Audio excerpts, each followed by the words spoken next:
Hello दोस्तों, कैसे हैं आप सब। चलिए, तो अब कॉस्ट ऑफ कैपिटल में जो आपके प्रैक्टिकल क्वेश्चंस है, प्रैक्टिकल प्रॉब्लम्स, उसे करने जा रहे हैं। इलुस्ट्रेशन बैच ऑलरेडी डाल दिया, प्लेलिस्ट की लिंक भी डिस्क्रिप्शन में डाल दी जाएगी। ठीक है, तो वहाँ जाके आप पूरे जो है पार्ट्स आप देख सकते हैं। तो चलिए, यहाँ पे अब प्रैक्टिकल क्वेश्चन है। यहाँ पे सारे आपको जो है इलुस्ट्रेशन जो है वो क्लियर है, ऐसे मान के चल रहा हूँ। ठीक है, तो यहाँ पे सारे क्वेश्चन मैं डिटेल में डिस्कस नहीं करूँगा, मतलब कि जो जो आपको पढ़ा चुका वो डिटेल में डिस्कस करने की ज़रूरत है नहीं। ठीक है, चलिए, सबसे पहला क्वेश्चन है, gamma limited has 5 lakh rupees one ordinary share whose current external, आपका जो करंट एक्स डिविडेंड होता है, मार्केट प्राइस आपको दे रखी है 1.5 रुपीज़ पर शेयर के हिसाब से, और company has just paid dividend जो है 27 पैसे। अब देखिए, यहाँ पे 27 रुपीज़ नहीं है, ठीक है, पर शेयर के हिसाब से है, आपको 27 पैसे दे रखे हैं पर शेयर के हिसाब से। और कहा है कि dividends are expected to continue at the level for some time. ठीक है, इफ़ कंपनी हैज़ नो डेप्ट कैपिटल, कंपनी के पास किसी भी तरीके की डेप्ट कैपिटल नहीं है। और कहा है कि compute the weighted average cost of capital. चलिए, तो यहाँ पे आपने एक इक्विटी शेयर्स आपको प्रोवाइड रखे। ठीक है, सबसे पहले यहाँ पे बात करते हैं कि ये इक्विटी शेयर्स आपको प्रोवाइडेड है। ठीक है, और यहाँ पे आपको जो है अमाउंट दे रखा है वो मार्केट प्राइस आपको प्रोवाइडेड है।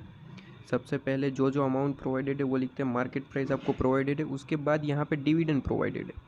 ठीक है, डिविडेंड आपको प्रोवाइड कर दिया गया है पर शेयर के हिसाब से। और दूसरा जो है, ग्रोथ रेट वगैरह कुछ भी नहीं है और कोई अमाउंट नहीं है। तो हमें इस तरीके का जो आपका फॉर्मूला होता है वो डिसाइड करना पड़ेगा, जहाँ पे आपको मार्केट रेट और डिविडेंड दो चीज़ की ज़रूरत पड़े। तो कॉस्ट ऑफ इक्विटी, आपको जो कैपिटल का फॉर्मूला हमने एक देखा था, जहाँ पे हमने देखा था कि आप अगर कॉस्ट ऑफ इक्विटी निकालना चाहते हैं तो उसका एक फॉर्मूला होता है आपका D1 divide by P0। D1 का मतलब होता है आपका डिविडेंड, P0 का मतलब होता है आपका प्राइस। तो ये चीज़ हमने पढ़ी थी, और D1 और P0 ये दो ही चीज़ हमें प्रोवाइडेड है।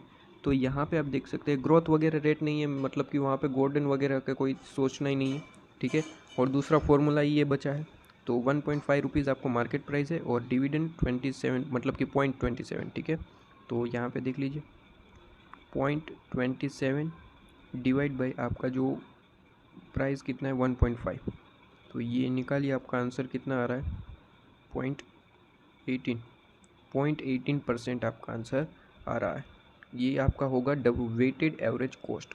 ठीक है, तो ये वेटेड एवरेज कॉस्ट के हिसाब से हमारा आंसर आ रहा है, ये देख लीजिए 0.18। ठीक है, ये वही फॉर्मूला यूज़ करेंगे ये। ठीक है, और डेप्थ तो है ही नहीं, तो डेप्थ का तो कोई हमें सवाल ही नहीं उठता। ठीक है, चलिए, तो यहाँ पे इसके बाद बात करते हैं। देखिए, यहाँ पे आपके पास फॉर्मूला भी है, डिफरेंट इक्विटी शेयर्स के लिए फॉर्मूले थे। यहाँ पे डिविडेंड डिवाइड बाय प्राइस जो हमने यहाँ पे लिया। उसके बाद यहाँ पे अर्निंग प्राइस है, जहाँ पे अर्निंग लेते हैं, लेकिन अर्निंग तो यहाँ पे दी नहीं रखी है, इसलिए ये फॉर्मूला यूज़ होगा नहीं। और गोल्डन जो है उनका मॉडल तो यूज़ होगा ही नहीं, बिकॉज यहाँ पे ग्रोथ रेट है नहीं, इस वजह से जो है यही आपका फॉर्मूला यूज़ होगा। ये आपको बता दिया ताकि आपको जो है कन्फ्यूज़न रहता है कि भाई यही क्यों आपको फॉर्मूला यूज़ करवाया, तो दूसरा फॉर्मूला आप यूज़ करना भी चाहे तो भी नहीं कर सकते। ठीक है, अर्निंग नहीं दे रखी है, ग्रोथ रेट नहीं दे रखा है, तो सीधे से बात है कि यहाँ पे एक ही फॉर्मूला आपके पास बचता है जो आप यूज़ कर सकते हैं। ठीक है, तो इस वजह से आपका एक मैंने पेज यहाँ पे फाइंड आउट करके आपको दिखा दिया, ताकि कन्फ्यूजन होना ही नहीं चाहिए आपको।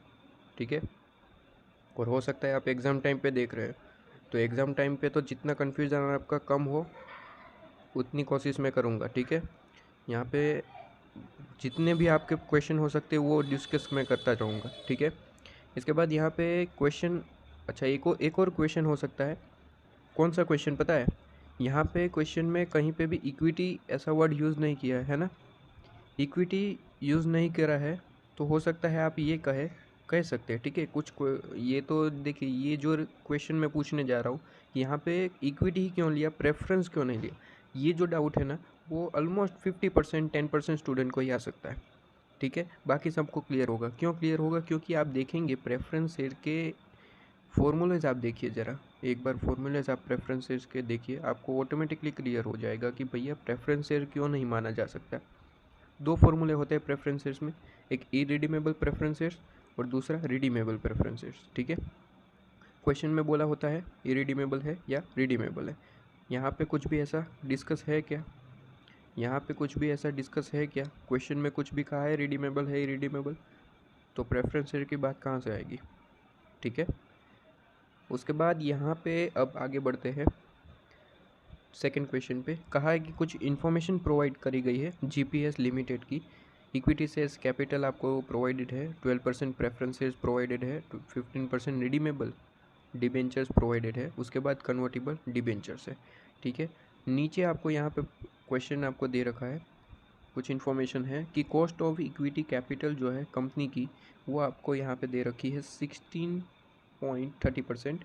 उसके बाद यहाँ पे कहा है कि इनकम टैक्स रेट जो है फॉर द कंपनी वो 30% है। Okay,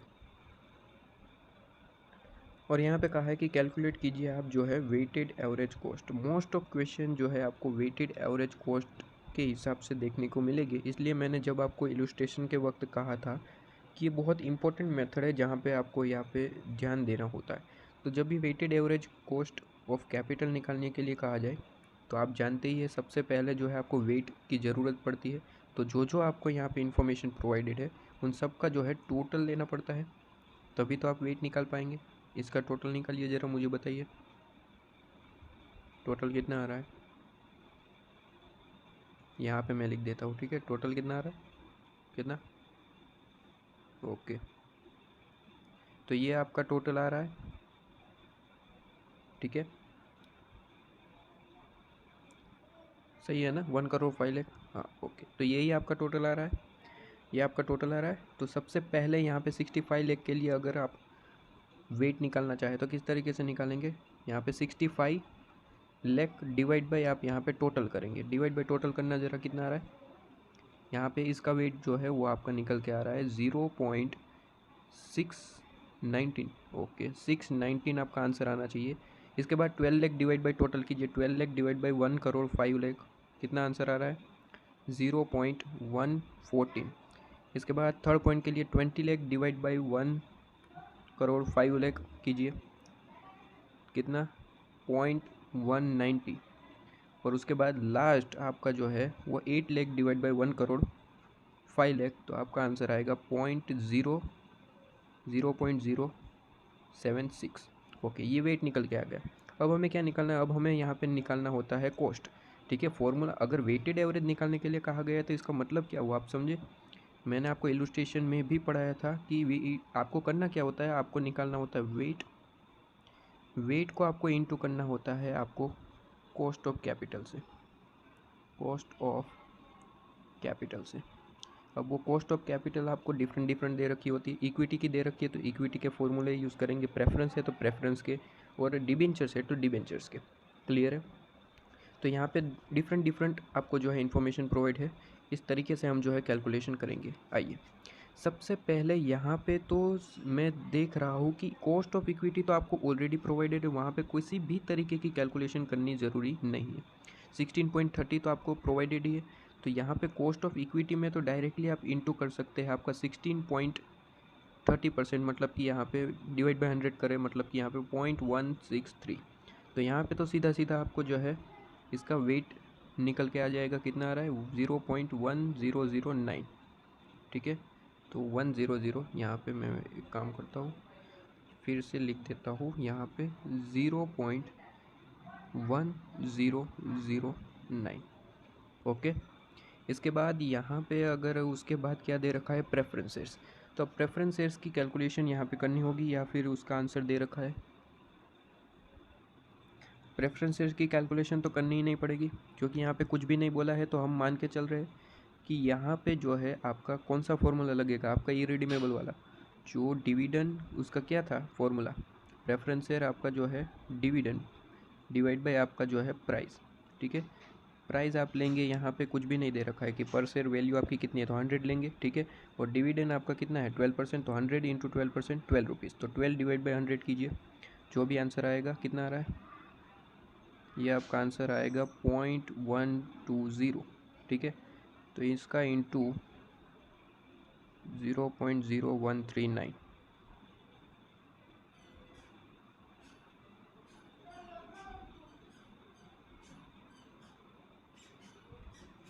137, okay. तो 0.0137 आपको देखने को मिलता है। इसके बाद यहाँ पे आपको दे रखा है डिबेंचर्स की इन्फॉर्मेशन। रिडीमेबल डिबेंचर्स का फॉर्मूला आपको पता होना चाहिए और कन्वर्टेबल डिबेंचर का जो है फॉर्मूला पता होना चाहिए। सबसे पहले रिडीमेबल डिबेंचर्स का फॉर्मूला लगाते हैं। क्या फॉर्मूला था आपको पता है? देखिए, सबसे पहले वो प्रेफरेंस शेयर वाला आपको बता दूं, शायद आपको डाउट हो तो यहाँ पे देख ले। आपका इरिडीमेबल प्रेफरेंस शेयर का फॉर्मूला क्या था? PD divide by P0। इसके बाद जो हम अभी डिस्कस कर रहे हैं डिविडेंड आपका, सॉरी डिबेंचर्स। रिडीमेबल डिबेंचर्स का क्या फॉर्मूला था? मैंने आपको बताया था, जो इंटरेस्ट आप होता है, इंटरेस्ट आप जो है इसे इंटू करते हैं 1 माइनस आपका टैक्स से। वो यहाँ पे मैंने आपको फॉर्मूला पढ़ाया था, ये इरिडीमेबल है। रिडीमेबल आपका जो है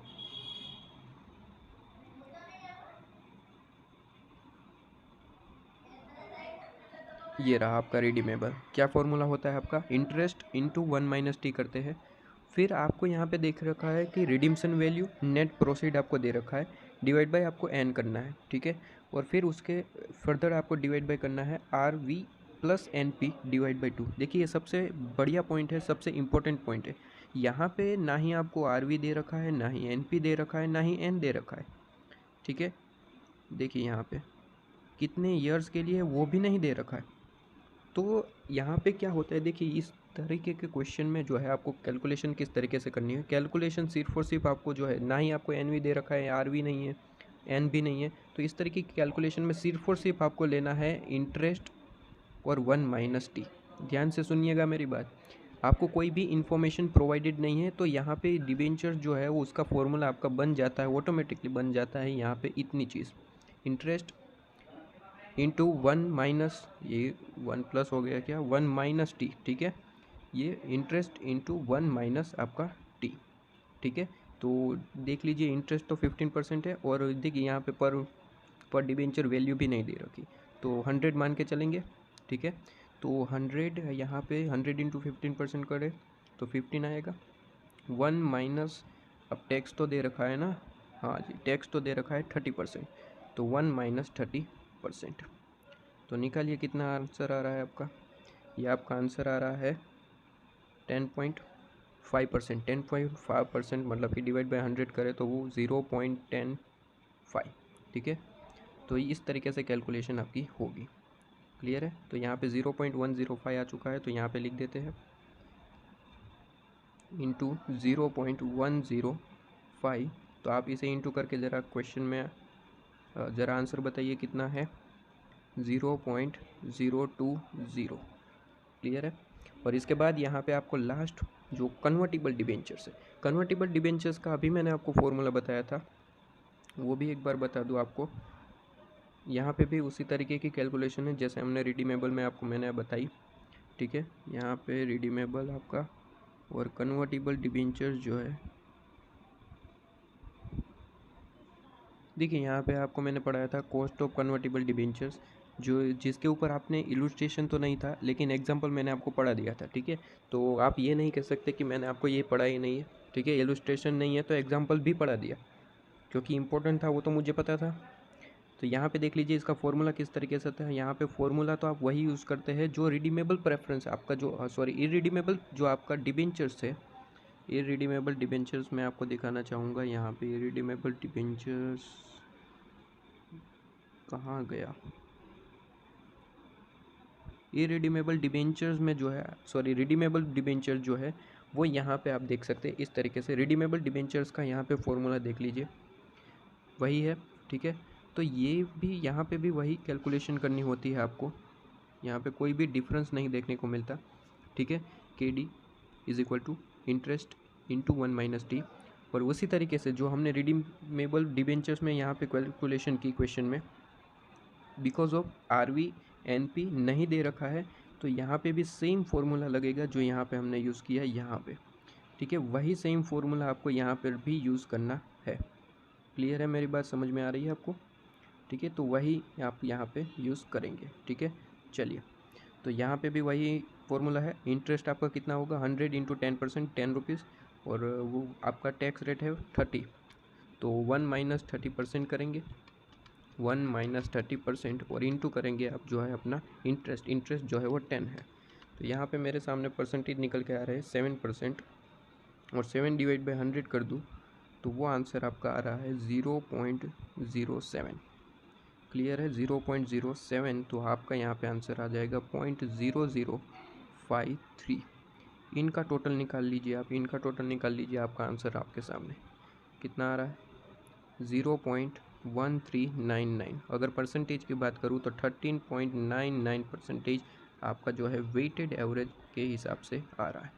क्लियर है, तो यहाँ पे देख लेते हैं ज़रा सॉल्यूशन में क्या ये हमारा आंसर मैच कर पा रहा है। ठीक है, यहाँ पे 13.99% आपको देखने को मिलता है। इसके बाद यहाँ पे हम देखेंगे, यहाँ पे थर्ड क्वेश्चन पे आ जाइए। ABC companies equity shares is quoted in market price in market ₹25 पर शेयर के हिसाब से। करंटली अभी मार्केट में जो प्राइस चल रहा है ABC लिमिटेड की जो इक्विटी शेयर है वो ₹25 के हिसाब से चल रहा है। अब डिविडेंड पे किया जा रहा है, यहाँ पे कहा है कि वो डिविडेंड पे किया जा रहा है वो ₹2 के हिसाब से है, और कहा है कि इन्वेस्टर्स जो मार्केट एक्सपेक्ट करते हैं ग्रोथ को, तो ग्रोथ यहाँ पे आपको 6% दे रखा है। अब जैसे ही यहाँ पे देखिए आपको ग्रोथ परसेंटेज दे देता है, तो हमारे दिमाग में एक ही फॉर्मूला आपके आ जाना चाहिए तुरंत, गॉर्डन का फॉर्मूला, जहाँ पे ग्रोथ यूज़ होता है। क्या हमारा फॉर्मूला था D1 डिवाइड बाई P0 और प्लस आप करते थे आपका G मतलब कि ग्रोथ। ठीक है, KE is equal to D1 divide by P0 plus growth. तो यहाँ पे मैं देखूँ तो यहाँ पे आपको मार्केट प्राइस भी प्रोवाइडेड है, उसे भी यहाँ पे मार्क कर लेते हैं। तो यहाँ पे आपको सारी चीज़ें प्रोवाइडेड है, मार्केट प्राइस आपको प्रोवाइडेड है, डिविडेंड प्रोवाइडेड है। ठीक है, तो चलिए, तो सिर्फ और सिर्फ वैल्यू पुट करनी है। सबसे पहले आपको मार्केट प्राइस प्रोवाइडेड है वो मैं लिख लेता हूँ। सबसे पहले मार्केट प्राइस है, मार्केट प्राइस आपको ₹25 दे रखी है, ग्रोथ आपको 6% दे रखा है। अब यहाँ पे देखना ज़रा क्या है, D1 का मतलब होता है आपका जो नेक्स्ट ईयर का हमें डिविडेंड चाहिए। अब यहाँ पे देखा जाए ज़रा, तो यहाँ पे हम देख रहे हैं कि ये ₹25 आपका मार्केट में प्राइस दे रखा है, वो तो हमने ले लिया, कोई दिक्कत नहीं थी। लेकिन तो अब क्या करेंगे, यहाँ पे आपको जो है D1 तो प्रोवाइडेड है नहीं। ये देखिए कंपनी पे कर रही है ₹2, ये तो पे कर रही है, मतलब कि ये तो करंट ईयर का है, नेक्स्ट ईयर का नहीं है। और D1 का मतलब होता है आपका जो है नेक्स्ट ईयर का मुझे चाहिए। तो अब कैसे करेंगे, एक फॉर्मूला पढ़ा था, हाँ फॉर्मूला पढ़ा था आपने, कौन सा फॉर्मूला पढ़ा था, D1 इज़ इक्वल टू, आप कैसे निकाल पाते हैं, D0 अगर आपके पास है वो, तो आप यहाँ पे 1 + G करके निकाल सकते हैं। आपको D0 × 1 + G करना होता है।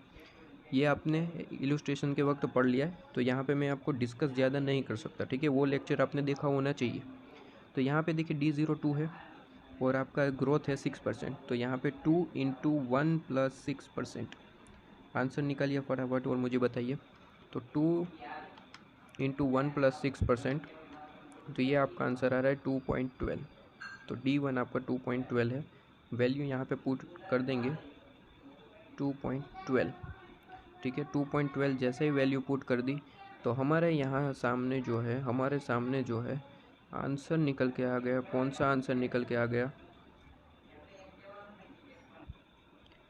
तो हमारे सामने यहाँ पे आंसर आपका आ जाएगा 0.1448। ठीक है, 0.1448 ये आपका आंसर आएगा। ये मैं पहले मिटा दूँ, 0.1448 ये आपका आंसर आएगा। ठीक है, तो क्लियर है। यहाँ पे देखिए ये 6% में लेता हूँ, मतलब कि यहाँ पे आपको इस तरीके, यहाँ पे हो सकता है आपको कन्फ्यूज़न आ जाए, वापस ये मिटा देता हूँ। 6% का मतलब होता है आप डिवाइड बाई 100 करके लेंगे। ठीक है, यहाँ पे 0.06 इस तरीके से प्लस ये करना होता है, तो यहाँ पे आपका आंसर इस तरीके से आ जाएगा। क्या हमारा ये आंसर मैच हो रहा है, सबसे पहला देख लेते हैं, उसके बाद सेकंड क्वेश्चन पे जाते हैं। हाँ, तो ये मैच हो रहा है, यहाँ पे आपका आंसर क्लियर है। ओके, तो यहाँ पे वो मैच है। उसके बाद यहाँ पे सेकंड क्वेश्चन आपको पूछा कि if the company issue 10% debenture. अब यहाँ पे डिबेंचर्स की बातें कर रहा है कि अगर 10% डिबेंचर्स जो है फेस वैल्यू 100 ईच के हिसाब से अगर कंपनी इशू करे, जिसकी रियलाइज वैल्यू जो है वो ₹60 है, पर debenture while debenture are redeemable after 12 year, मतलब कि एन आपको दे रखा है 12 ईयर, और प्रीमियम पे हम जो है रिडीम्सन कर रहे हैं। यहाँ पे देखिए अब तक जो है रिडीम्सन वैल्यू जो है प्रीमियम पे है 12%, तो ये भूलना नहीं है। आप जब वो नेट प्रोसीड लेंगे तब यहाँ पे देखने ज़रा, सॉरी आपका जो रिडीम्सन वैल्यू देखेंगे तब यहाँ पे 12% भूलना नहीं है। तो कहा है कि डिबेंचर्स YTM मेथड से यूज़ करके आपको जो है कैलकुलेशन करना है, ठीक है। जैसे ही आपने यहाँ पे पढ़ा कि ये डिबेंचर जो है वो रिडीमेबल है, आपने रिडीमेबल डिबेंचर्स का फॉर्मूला आपके दिमाग में आ गया होगा। लेकिन यहाँ पे पढ़ना है कि ये YTM मेथड से कह रहा है, मतलब कि वहाँ पे YTM मेथड कौन सा, हमारा IRR वाला फॉर्मूला, जहाँ पे दो आपके परसेंटेज मतलब कि डिस्काउंट फैक्टर जो है वो एज्यूम करते हैं, जहाँ पे एक NPV जो है माइनस आना चाहिए, एक प्लस आना चाहिए। क्लियर है, वो हमने बहुत बार पढ़ा चुका। रिस्क एनालिसिस में इससे बहुत बार मतलब कि डिटेल में 10 से 15 बार होगा शायद मिनिमम, वो डिस्कस कर चुका हूँ। तो रिस्क एनालिसिस देखा है तब तो कोई दिक्कत आनी ही नहीं चाहिए। देखिए सबसे पहले मैंने आपको यहाँ पे इलस्ट्रेशन बैच देखा हो तो वहाँ पे मैंने आपको बताया था कि आपका जो मार्केट प्राइस है उसे आउटफ्लो ट्रीट करना है, और आपका इंटरेस्ट एंड जो रिडीम्सन वैल्यू है वो इनफ्लो लेंगे, ठीक है। तो यहाँ पे देख लीजिए जो आपकी मार्केट प्राइस है वो 96 है, जिसे हम आउटफ्लो मानेंगे। आउटफ्लो हमेशा माइनस होता है, और उसकी जो डिस्काउंट वैल्यू होती है, डिस्काउंट फैक्टर होता है, वो हमेशा 1 होता है, बिकॉज ऑफ यहाँ पे ईयर जो है वो 0 होता है। आउटफ्लो में तो कोई ईयर नहीं होता, इस वजह से यहाँ पे माइनस वही अमाउंट ली जाती है, ठीक है। इसके बाद इनफ्लो की बात करें तो इंटरेस्ट, यह है इंटरेस्ट आपको दे रखा है। इंटरेस्ट यहाँ पे 10% इंटरेस्ट है, और सबसे मेन बात यहाँ पे क्वेश्चन की, सबसे मेन बात यहाँ पे क्वेश्चन में आपको दे रखा है, ये 10% तो आपको समझ में आ गया, ठीक है। उसके बाद यहाँ पे आप देखेंगे तो आपको टैक्स रेट गिवन है, आप यहाँ पे भूलना नहीं है, ये पढ़ना, टैक्स रेट गिवन है, और हमारा फॉर्मूला क्या होता है इंटरेस्ट निकालने का, इंटरेस्ट इंटू 1 माइनस टी, तो 1 माइनस 50% आपको यहाँ पे करना होता है। तो यहाँ पे इंटरेस्ट तो 10% है, 100 इंटू 10% करेंगे, और 1 माइनस टी मतलब कि 1 माइनस 50%, ये आपका 5 रुपीज़ आएगा, ठीक है। इनफ्लो 5 रुपीज़ है, और 12 ईयर आपको क्वेश्चन में दे रखा है, तो हर साल दिया जाता है, ठीक है, 1 to 12 ईयर। और redemption value at the end of life होता है, ठीक है। अगर बोला है कि हर साल है तो हम इसे कंसिडर करते हैं, वरना रिडीम्सन तो हमें पता ही है eight the end of life होता है, मतलब कि जो आपको डिसाइड किया गया है ईयर्स उसके एंड में। तो रिडीम्सन वैल्यू तो आपके सामने यहाँ पे दे ही रखा है क्वेश्चन में, इस तरीके से कैलकुलेशन 100 इंटू 1.12, तो 112। चलिए ये भी कैलकुलेशन करके दिखा देता हूँ, वरना आपको यहाँ पे समझ में नहीं आएगा। चलिए तो यहाँ पे देखिए सबसे पहले रिडीम्सन वैल्यू उसने कहा है कि प्रीमियम के हिसाब से है, ठीक है। 12% प्रीमियम मतलब कि 100 रुपीज़ तो पे करना ही करना है, प्लस 12% जो है प्रीमियम भी पे करेंगे, ठीक है। तो यहाँ पे मैं आपको कैलकुलेशन बता दूँ, 100 रुपीज़ तो पे करना ही करना है, ठीक है, और प्लस आपको जो है 12% प्रीमियम भी पे करना है रिडीम्सन के बाद, तो ये आपका आंसर आ जाता है 112 रुपीज़। क्लियर है, तो यहाँ पे वो लिखा है 112, ये दोनों इनफ्लो है मतलब कि ये प्लस में आएंगे, इतना क्लियर है। और डिस्काउंट फैक्टर कोई भी दो आपको यहाँ पे एज्यूम करने होते हैं, पहले एक करना, ठीक है, पहले कोई भी एक परसेंटेज एज्यूम करना। 5% आपने एज्यूम कर लिया मान लीजिए, उसके हिसाब से आपने डिस्काउंट फैक्टर निकाला, और फिर आपने देखा कि NPV प्लस आ रहा है। अब पहले तो एक ही करना है, डिस्काउंट फैक्टर एज्यूम पहले एक ही करना, ठीक है। अब 5% लिया, ये प्लस में आया, प्लस में आया, अब हमें पता चल गया कि अब हमें माइनस में NPV चाहिए। तो माइनस में चाहिए तो कौन सी साइड जाएंगे, राइट साइड। ये इलस्ट्रेशन बैच में सब कुछ पढ़ा चुका, ठीक है।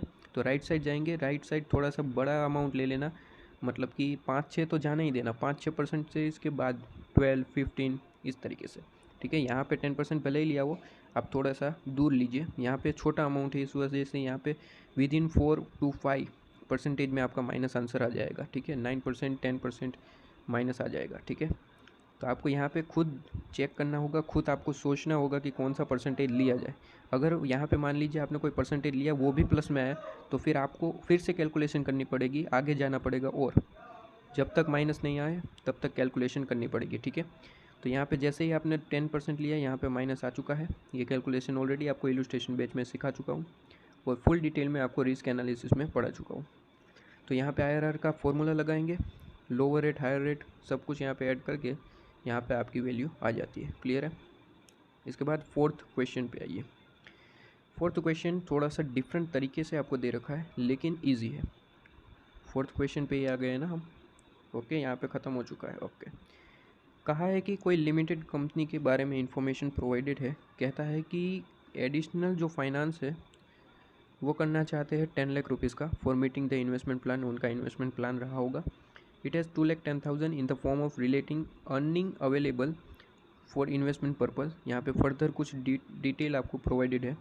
कहता है कि डेप्थ जो है मिक्स आपको इन द रेशियो आपको दे रखा है 3:7 के हिसाब से डेप्थ इक्विटी मिक्स यहाँ पे आपको दे रखा है। उसके बाद यहाँ पे आपको इन्फॉर्मेशन प्रोवाइडेड है। यहाँ पे देखिए डेप्थ इक्विटी मतलब कि ये रेशियो में है। अगर आप इसको समझिए, आप अगर 100% में से ये 30% आपका डेप्थ है और 70% जो है वो इक्विटी है। ठीक है, इस तरीके से वो कहना चाहता है। ये क्या है, डेप्थ, और ये क्या है, इक्विटी। ये कहना चाहता है वो। क्लियर है। चलिए, इसके बाद कॉस्ट ऑफ डेप्थ आपको दे रखी है। कॉस्ट किस तरीके से, अप टू 1,80,000 है तो आपको 10% टैक्स देना होता है, और उसके बाद अगर उससे ज़्यादा जाती है तो फिर आपको टैक्स पे करना पड़ता है 60%। अर्निंग पर EPS आपको दे रखा है, earning per share 4 rupees. Dividend pay करा जा रहा है 50% ऑफ अर्निंग। जितनी भी अर्निंग हो रही है उसका 50% आप जो है डिविडेंड पे करेंगे। एक्सपेक्टेड ग्रोथ आपको दे रखा है, ग्रोथ रेट 4%, 10% दे रखा है। करंट मार्केट प्राइस आपको दे रखा है 44 रुपीज़, टैक्स रेट 50%। ओके, कहता है सबसे पहले डिटरमाइन कीजिए कि जो आपका पेटेंट है for rising the additional finance. आप एडिशनल जो फाइनेंस आपके पास पड़ा हुआ है, एडिशनल फाइनेंस जो है आपका 10 लाख रुपीज़, वो किस तरीके से आप राइज करेंगे, ये आपको पूछा गया है। तो देखिए किस तरीके से होना चाहिए, ये तो भाई सीधी सी बात है। आप जो है अपने पास डेप्थ है, इक्विटी है, उस तरीके से करते हैं। तो बहुत ही सिंपल सी कैलकुलेशन यहाँ पे दे रखी है आपके पास। देखिए 10 लाख रुपीज़ अमाउंट है, ठीक है, उसे जो है आप अपने इक्विटी और डेप्थ के रेशियो में कन्वर्ट कर देंगे। तो 30% आपका डेप्थ है, 30% आपका जो है डेप्थ, और 70% जो है वो आपका इक्विटी है। क्लियर है। तो यहाँ पे देख लीजिए 10 लाख को सबसे पहले मैं लिख देता हूँ यहाँ पे। सबसे पहले इक्विटी की बात कर लेते हैं। इक्विटी जो है वो 70% है। 10 लाख का 70% आपका कितना आएगा, 10 लाख का 70% 7 लाख। ठीक है, 7 लाख है आपके पास। यहाँ पे थोड़ा सा यहाँ लिख दिया जाए, ये 7 लाख अमाउंट आपके पास है। ठीक है, अब यहाँ पे कुछ कहा था कि यहाँ पे जो इन्वेस्टमेंट प्लान है उसके बाद यहाँ पे कहा था कि ये जो 2,10,000 अमाउंट है ना, उसमें से वो तो आपका रिटेन अर्निंग है। मतलब कि वो इक्विटी की अर्निंग नहीं है, वो रिटेन अर्निंग है। तो जो इक्विटी में ही रिटेन अर्निंग होता है। ठीक है, तो यहाँ पे वो कह रहा है कि आपके पास 7 लाख तो अमाउंट है ही है, कोई दिक्कत नहीं है, लेकिन उसमें से जो 2,10,000 अमाउंट है ना, यहाँ पे जो 2,10,000 अमाउंट है ना, इसमें से वो रिटेन अर्निंग का है 2,10,000। तो वो इसमें से निकाल देना। 7 लाख में से 2,10,000 तो माइनस कर देना। तो जो आपका आंसर आए 7 लाख आपका यहाँ पे माइनस 2,10,000। तो इक्विटी की जो अमाउंट है, इक्विटी कैपिटल, वो आपकी निकल के आ जाती है यहाँ पे 4,90,000। ये बात क्लियर हुई आपको। भाई रिटेन अर्निंग का ये अमाउंट है, यहाँ पे मैं लिख भी देता हूँ। ये जो है आपका रिटेन्ड अर्निंग का अमाउंट है। ठीक है, यहाँ पे सिर्फ और सिर्फ ER लिख देता हूँ, आपको समझ में आ जाएगा। ठीक है, रिटेन अर्निंग, इक्विटी का काम खत्म हुआ। आइए अब डेप्थ की बात करते हैं। ये क्लियर हो गया। डेप्थ की बात करते हैं। डेप्थ जो है वो 30% के हिसाब से है। तो यहाँ पे ये चीज़ क्लियर होगी। तो यहाँ पे इसे जो है कवर कर लेते हैं इतने में। ठीक है, अब यहाँ पे देखिए, उसके बाद यहाँ पे आपको डेप्थ दे रखा है। डेप्थ जो है वो 3 लाख के हिसाब से है। ठीक है, डेप्थ 3 लाख होगा ना भाई। यहाँ पे मैंने देखिए ऑलरेडी कैलकुलेशन कट करके आपको दे दी, ताकि आपको कोई दिक्कत ना हो, फटाफट हम बता सके। 3 लाख आपकी होगी किस तरीके से, 30% है। 10 लाख का 30% आपका कितना अमाउंट आएगा, 3 लाख। और यहाँ पे आपको ऑलरेडी प्रोवाइडेड है कि 1,80,000 तक आपका अमाउंट है। तो यहाँ पे इंटरेस्ट रेट क्या है, अच्छा मैं पहले शायद टैक्स बोल गया था, ये इंटरेस्ट रेट है। ठीक है, 16% के हिसाब से और 10% के हिसाब से। तो 1,80,000 तक आपका इंटरेस्ट रेट कितना है, 10%। तो यहाँ पे मैंने सबसे पहले लिख दिया 1,80,000 तक आपका इंटरेस्ट रेट जो है वो 10% है। और यहाँ पे लिख दिया 1,20,000 तक। उसके बाद जो रिमेनिंग अमाउंट बचा, भाई रिमेनिंग 3 लाख में से 1,80,000 तो चला गया, क्योंकि 1,80,000 उसने कहा है क्या कि 1 लाख अप टू 1,80,000 तक तो जो है आपका अमाउंट 10% तक लगेगा, और उसके बाद जो रिमेनिंग अमाउंट है वो 16% के हिसाब से। तो इतना समझ में आ गया, ठीक है। और ये जो है आपका सामने अमाउंट टोटल हमने बाइफरकेट किया, ठीक है। तो यहाँ पे सॉल्यूशन में वही चीज़ यहाँ पे देखी गई होगी। ये रहा आपका सॉल्यूशन। देखिए सबसे पहले उसने 10 लाख को 70% और 30% में बाइफरकेट किया, वही जो हमने किया था, ठीक है, 7 लाख और 30,000। उसके बाद 7 लाख में से 2,10,000 तो आपका रिटेन अर्निंग था, इसलिए वहाँ पे रिटेन अर्निंग में निकाल दिया, तो 4,90,000 आपका अमाउंट बचता है। और 2 लाख जो 10,000 है वो रिटेन अर्निंग के नाम से जो है आपका यहाँ पे लिख दिया गया, ठीक है। उसके बाद डेप्थ की बात करें तो यहाँ पे 1,80,000 तक तो वो 10% इंटरेस्ट पे चलता था, 10% इंटरेस्ट, और उसके बाद अगर बचता है अमाउंट तो वो 16% के इंटरेस्ट के हिसाब से चलेगा। तो टोटल फंड आपका जो है 10 लाख ही आना था भाई, 10 लाख के हिसाब से ही तो कैलकुलेट किया था, ठीक है।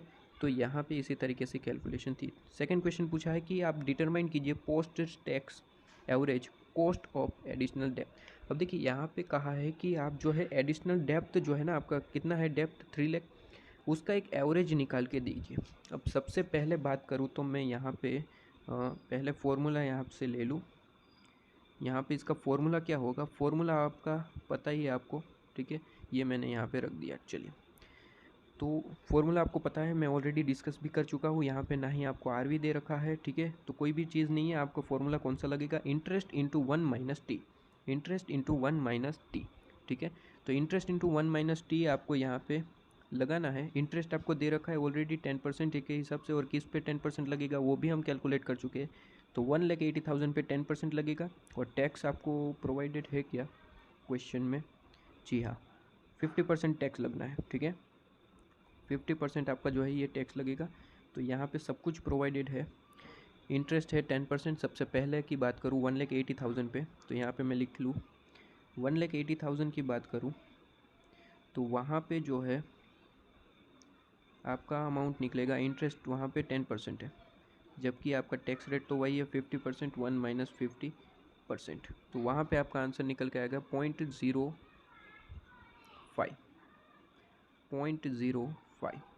उसके बाद यहाँ पे रिमेनिंग अमाउंट को कितना था, 1,80,000 का ख़त्म हो गया, 1,20,000, जहाँ पे 16% इंटरेस्ट रेट है। तो यहाँ पे मैं लिख लूँ 1,20,000 की कैलकुलेशन, जहाँ पे आपका 16% आपका इंटरेस्ट रेट है, तो 16% आपका यहाँ पे लिया गया, 1 minus tax rate, 1 minus tax आपका 50% है, और यहाँ पे कैलकुलेशन के करते वक्त आपका आंसर आ रहा है कितना, 0.08। क्लियर है, ये 0.08 आपका आंसर आ रहा है। इसकी एवरेज लेनी है, उसने कहा है क्वेश्चन में कि उसकी एवरेज है, उन्हें जो है कैलकुलेट करके दीजिए। तो एवरेज लेनी है भाई, तो डिवाइड बाई जो टोटल आपका अमाउंट रहा डेप्थ का वो आपको लेना है, ठीक है। देखिए किस तरीके से एवरेज होगी, यहाँ पे सबसे पहले आप लीजिए 1,80,000 और इंटू कीजिए 0.05, भाई इतना ही आपका जो है अमाउंट आएगा, ठीक है। कॉस्ट आपकी इतनी है और टोटल 1,80,000 अमाउंट है, तो यहाँ पे दोनों का इंटू किया, फिर प्लस करना है कौन सा अमाउंट, 1,20,000 इंटू 0.08, दोनों का टोटल लगा लीजिए, और फिर डिवाइड बाई करना है आपकी टोटल जो मेन कॉस्ट थी। मेन कॉस्ट कितनी है, कॉस्ट है आपकी 3 लाख, तो डिवाइड बाई 3 लाख, एवरेज इसे निकल दीजिए, ठीक है। तो इंटू 100 करेंगे, परसेंटेज में आपका आंसर आ जाएगा। कितना आ रहा है ज़रा कैलकुलेट कीजिए। चलिए मैं भी कैलकुलेट करता हूँ, 1,80,000 इंटू करना है 0.05, इसे मेमोरी प्लस में रख दिया है मैंने।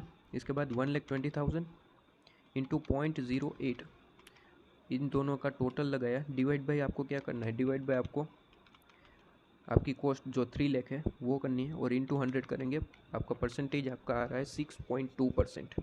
तो 6.2% आपका आंसर आना चाहिए, ठीक है। तो यहाँ पे देख लीजिए 6.2% आपका आंसर आ भी रहा है। क्लियर है, तो सेकंड क्वेश्चन भी हमने सोल्व किया। इसके बाद यहाँ पे थर्ड पे आइए, कहा है कि डिटरमाइन कीजिए कॉस्ट ऑफ रिटेन अर्निंग। जो कॉस्ट ऑफ रिटेन अर्निंग है ना यहाँ पे कितनी है, 2,10,000।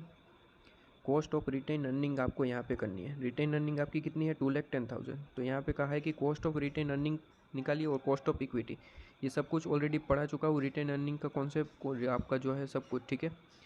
तो कॉस्ट ऑफ रिटेन अर्निंग कैसे निकलती है उसका आपको फॉर्मूला ही पता है, ठीक है। किस तरीके से, D1 divide by P0, dividend divide by price plus करते हैं ग्रोथ, ठीक है। ग्रोथ रेट आपको ऑलरेडी प्रोवाइडेड है 10%। तो यहाँ पे देखिए मैं कैलकुलेशन करता हूँ, कैलकुलेशन आपकी सी की, पॉइंट सी की कैलकुलेशन यहाँ पे कर रही। देखिए ये सी पॉइंट में यहाँ पे लिख रहा हूँ। आपका फॉर्मूला क्या होता है, आपका फॉर्मूला होता है रिटेन अर्निंग, मतलब कि KR इज इक्वल टू आप करते हैं D1 divide by P0 plus growth rate, ठीक है, प्लस ग्रोथ रेट। तो यहाँ पे ग्रोथ रेट जो है वो आपको 10% गिवन था ना, 10% गिवन है, तो 10% वो ले लिया। प्राइस आपको गिवन है और डिविडेंड गिवन है क्या, वो देख लेते हैं। सबसे पहले प्राइस की बात करें, देखिए प्राइस आपको गिवन ही नहीं है। यहाँ पे सिर्फ और सिर्फ आपको ये दे रखा था कि आपका जो टोटल अमाउंट रिटेन का है वो 2,10,000 है। प्राइस आपको गिवन है क्या यहाँ पे, कि गिवन ही नहीं है, और सॉरी यहाँ पे गिवन है। चलिए करंट मार्केट प्राइस पर शेयर आपको गिवन है 44 रुपीज़, वो प्राइस आपको गिवन है। चलिए मुझे लगा गिवन ही नहीं है, तो 44 रुपीज़ आपको प्राइस दे रखी है। अब D1 का मतलब नेक्स्ट ईयर का जो है डिविडेंड चाहिए, तो यहाँ पे डिविडेंड आपको प्रोवाइडेड है। डिविडेंड तो प्रोवाइडेड है लेकिन वो तो ये करंट ईयर का है, और वो कह रहा है कि 50% के हिसाब से आपको अर्निंग लेनी है। 50% अर्निंग की जैसे ही 50% करेंगे वो आपको डिविडेंड मिलेगा, लेकिन वो इस ईयर का, करंट ईयर का है, मतलब कि उसे हम D0 कहते हैं। वो ये क्या है, ये D0 है आपका। तो D1 तो सीधे सीधे गिवन नहीं है, तो उसका एक फॉर्मूला होता है, आपको पता ही है। अगर D1 सीधे सीधे गिवन नहीं है तो आप निकाल सकते हैं इसे D0 इंटू 1 प्लस G करके, D0 इंटू ये 1 प्लस G। तो D0 तो गिवन है, 50% ऑफ आपका जो है करना है सिंपली, जो आपका अर्निंग है। अर्निंग कितना है, अर्निंग आपको यहाँ पे ऊपर ही दे रखा है 4 रुपीज़। तो 50% ऑफ अर्निंग आपका 4 इंटू 50% 2 रुपीज़ हो गया। तो D0 तो आपको 2 रुपीज़ गिवन है, और 1 प्लस ग्रोथ रेट भी आपको 10% गिवन है। तो कितना आंसर आ रहा है देख लीजिए ज़रा। तो आपका आंसर आ रहा है कितना, कैलकुलेट कीजिए जल्दी। 1 प्लस 10% इंटू 2, तो ये आपका आंसर आ रहा है 2.2। तो D1 आपको मिल चुका है 2.2। तो कीजिए आपका ये कैलकुलेशन, 2.2 डिवाइड बाई 4 प्लस 10%, कितना आंसर आ रहा है। हाँ 10%, अच्छा ये वो नहीं लेना 10%, मतलब कि यहाँ पे किस तरीके से लेना है, मैंने यहाँ पे लिखा है, कन्फ्यूजन हो सकता है। आपको पहले भी बताया 10% मतलब कि 10 डिवाइड बाई 100 ही लेना है आपको, ठीक है। तो आंसर आ चुका है कितना, 15%। ओके, तो ये आपका 15% आना चाहिए। रिटेन अर्निंग का हमने केस ख़त्म कर दिया, ठीक है। रिटेन अर्निंग का काम ख़त्म हो चुका, आपका 15% आपका आंसर आना चाहिए। क्लियर है। तो कॉस्ट ऑफ रिटेन अर्निंग निकाल चुके, मतलब कि कॉस्ट ऑफ रिटेन अर्निंग और इक्विटी दोनों एक ही है, ठीक है। तो आपका 15% आपका आंसर आया, ठीक है। रिटेन अर्निंग और इक्विटी दोनों एक ही तरीके से निकलेंगी ना, उसमें थोड़ी ना D1 डिफरेंट। चलिए इक्विटी के लिए भी क्या होगा, D1 वही कैलकुलेशन होगी, D0 1 प्लस G, और सेम अमाउंट, क्योंकि रिटेन अर्निंग जो है वो इक्विटी का तो पार्ट है, ठीक है। तो ये दोनों एक ही चीज़ है। तो यहाँ पे सॉल्यूशन में 15% आपका आंसर आना चाहिए। ये हमने ये फॉर्मूला लगा दिया है। इसके बाद यहाँ पे देख लीजिए वो फॉर्मूला भी लगाया D0 1 प्लस G, और यहाँ पे आपका आंसर भी आ रहा है उतना, कितना यहाँ पे 15%, ठीक है। ओके क्लियर है। इसके बाद लास्ट क्वेश्चन की डिस्कशन करते हैं, मतलब कि यहाँ पे लास्ट पॉइंट आपको पूछा है कि कंप्यूट कीजिए overall weighted average after tax cost of, मतलब कि सीधे सीधे आपको वेटेड एवरेज पूछ लिया गया है, तो कोई दिक्कत नहीं है। आपका जो ओवरऑल कॉस्ट कितना था, यहाँ पे 7 लाख इक्विटी का था, 3 लाख रुपीज़ जो है 7 लाख इक्विटी का था, और 3 लाख रुपीज़ जो है वो डेप्थ का था। तो 7 लाख और 3 लाख टोटल लगाना है, उसका वेट निकालना है। डी की कैलकुलेशन यहाँ पे कर लिया जाए या फिर डायरेक्ट दिखा दिया जाए, टाइम वेस्ट ना हो। चलिए डायरेक्ट दिखा देता हूँ।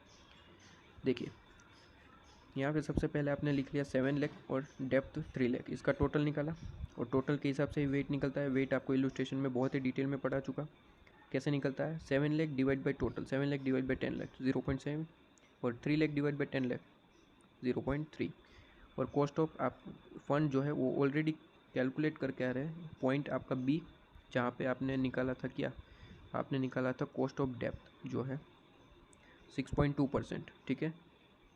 तो 6.2% यहाँ पे लिख लेंगे। सबसे पहले कॉस्ट ऑफ डेप्थ है 6.2%। उसके बाद इक्विटी भी हमने अभी अभी निकाला था 15%, तो 15% यहाँ पे आप लिख लेंगे। फिर दोनों का इंटू हो जाएगा 0.7 इंटू 15%, यहाँ पे 0.30 इंटू, ठीक है। तो दोनों का इंटू करने से अमाउंट आएगा जिसका टोटल लगाएंगे आपके सामने आंसर, आपके सामने वो आंसर आ चुका है। क्लियर है वेटेड एवरेज के हिसाब से। हाँ चलिए, तो वो ख़त्म हो चुका। अब यहाँ पे आइए क्वेश्चन नंबर 5 पे। बढ़िया वाले क्वेश्चन यहाँ पे देखने को मिलते हैं। क्वेश्चन नंबर 5 और 6 कहा है कि डिटरमाइन कीजिए आप the cost of capital best luck limited using the book value BV, ठीक है, और मार्केट वैल्यू। दोनों तरीके से आपको पूछा है, बुक वैल्यू भी यूज़ करिए, मार्केट वैल्यू भी यूज़ करिए, और उस तरीके से आप जो है कॉस्ट निकाल के दीजिए, ठीक है जी। बुक वैल्यू और मार्केट वैल्यू दोनों की इन्फॉर्मेशन आपको यहाँ पे प्रोवाइडेड, आप देखिए, ठीक है। बुक वैल्यू और मार्केट वैल्यू दोनों की इन्फॉर्मेशन आपको ऑलरेडी प्रोवाइडेड है। और यहाँ पे इन्फॉर्मेशन में देखें तो इक्विटी से retained earning, preference share, debentures सभी कुछ गिवन है। इसके बाद यहाँ पे आगे बढ़े तो यहाँ पे एडिशनल इन्फॉर्मेशन दे रखी है, इसी के कारण ही तो क्वेश्चन कराना है। एडिशनल इन्फॉर्मेशन की तरह आपको यहाँ पे क्वेश्चन दे रखा है। सबसे पहले इक्विटी की बात करें, 130 रुपीज़ आपको प्राइस कोट करी गई है। न्यू इशू प्राइस जो है वो 125 रुपीज़ पर शेयर के हिसाब से फुल्ली सब्सक्राइब है। और जो मेन चीज़ है, फ्लोटेशन कॉस्ट आपको गिवन है। फ्लोटेशन कॉस्ट की क्या ट्रीटमेंट होती है अब मुझे यहाँ पे बताना नहीं पड़ेगा। इलस्ट्रेशन बैच में 3 से 4 बार क्वेश्चन भी करा चुका हूँ, ठीक है, आपको पता ही होगा। 5 रुपीज़ आपका फ्लोटेशन कॉस्ट है। इसके बाद डिविडेंड की बात करें तो डिविडेंड आपको यहाँ पे दे रखा है 5 ईयर्स का डिविडेंड है, ठीक है। और यहाँ पे कहा है कि डिविडेंड जो है वो इंक्रीज़ होता रहा है आपका 10.6 के हिसाब से था पहले, और इंक्रीज़ हो चुका 14.19% के हिसाब से। और कहा है कि dividend eight the end of the current year is expected 15 rupees हो जाएगा, ठीक है। इसके बाद यहाँ पे प्रेफरेंस शेयर 15% प्रेफरेंस शेयर है, और कहा है फेस वैल्यू 100 रुपीज़ है, लेकिन जो रिलीज़ होगा वो आपको यहाँ पे लेना है, रियलाइजेबल वैल्यू जो है आपकी मार्केट, वो 105 रुपीज़ लेना है। फिर डिबेंचर्स आपको दे रखा है। कंपनी कहा है कि company propose to issue 11 year के डिबेंचर्स 15% के हिसाब से जो है वो यहाँ पे डिबेंचर्स कंपनी के है। But the yield on debentures of similar maturity and risk class is 16%। Flotation cost आपको 2% दे रखी है, ओके। और यहाँ पे टैक्स भी आपको दे रखा है। जो टैक्स रेट है वो आपको यहाँ पे 35% दे रखा है। सबसे मेन चीज़ कॉरपोरेट टैक्स रेट दे रखा है। अब ये मैं आपको ऑलरेडी इलस्ट्रेशन बैच में समझा चुका हूँ, ठीक है। कॉरपोरेट टैक्स रेट कहाँ पे लगता है और कहाँ पे नहीं, ठीक है। तो यहाँ पे मुझे नहीं लगता आपको बताना पड़ेगा, ठीक है। चलिए, तो आपको कहा है कि flotation cost would be calculate on the face value. Flotation cost जो है फेस वैल्यू पे कैलकुलेट करना है, वो यहाँ पे दे रखा है लास्ट में, ठीक है। तो आइए कैलकुलेशन करते हैं। आपको मार्केट वैल्यू, बुक वैल्यू दोनों तरीके से कैलकुलेशन करनी है, ठीक है। तो एक एक एडिशनल जो आपकी इन्फॉर्मेशन है एक एक करते उसे सॉल्व करने की कोशिश करते हैं। सबसे पहले आपको इक्विटी की इन्फॉर्मेशन दे रखी है, जिसकी प्राइस आपको यहाँ पे दे रखी है। इक्विटी का आपको फॉर्मूला कौन सा लगेगा, देखिए सबसे पहले आपका यहाँ पे ध्यान जाना चाहिए, कहाँ गया वो ध्यान जाना चाहिए, वो बातें यार 130 रुपीज़ तो क्वाट करी गई है प्राइस, लेकिन उसने कहा है कि जो इशू किया है वो तो प्राइस है 125। तो 125 आपका P0 जो है 125 होगा भाई। फॉर्मूला कौन सा यूज़ करते हैं आपको पता ही है। फॉर्मूला आपका यूज़ होता है D1 divide by P0 plus आपका G, ठीक है। ये किसका फॉर्मूला है, KE का। क्लियर है, KE का फॉर्मूला आपको देखने को मिलता है यहाँ पे। इक्विटी की बात कर रहे हैं तो यहाँ पे आपको P0 गिवन है 125, तो 125 रुपीज़ आपने लिख दिया। इसके बाद यहाँ पे D1 की बात करें, D1 की बात करें तो D1 आपको यहाँ पे मतलब कि नेक्स्ट ईयर का जो डिविडेंड है वो प्रोवाइडेड है क्या, यहाँ पे डिविडेंड वाली इन्फॉर्मेशन ये रही नीचे। सेकंड यहाँ पे कहा है कि डिविडेंड द एंड, यहाँ पे रहा, ये रहा देखिए, at the end of the current year. At end of the मतलब कि सेकेंड ईयर का ही दे रखा है, सेकेंड ईयर की बिगनिंग, ठीक है। इस साल की एंड मतलब कि सेकेंड ईयर की बिगनिंग। तो 15 रुपीज़ आपको दे रखा है D1, तो ठीक है। तो 15 रुपीज़ यहाँ पे लिख दिया जाए। सबसे मेन बात अब यहाँ पे करना है, सबसे मेन बात सबसे मेन बात जो है वो हम यहाँ पे करने जा रहे हैं, वो है जी प्लस। आप जी तो करेंगे लेकिन जी ग्रोथ रेट आपको गिवन ही नहीं है भाई, ग्रोथ रेट आपको गिवन नहीं है लेकिन ग्रोथ रेट निकालना पड़ेगा, ठीक है।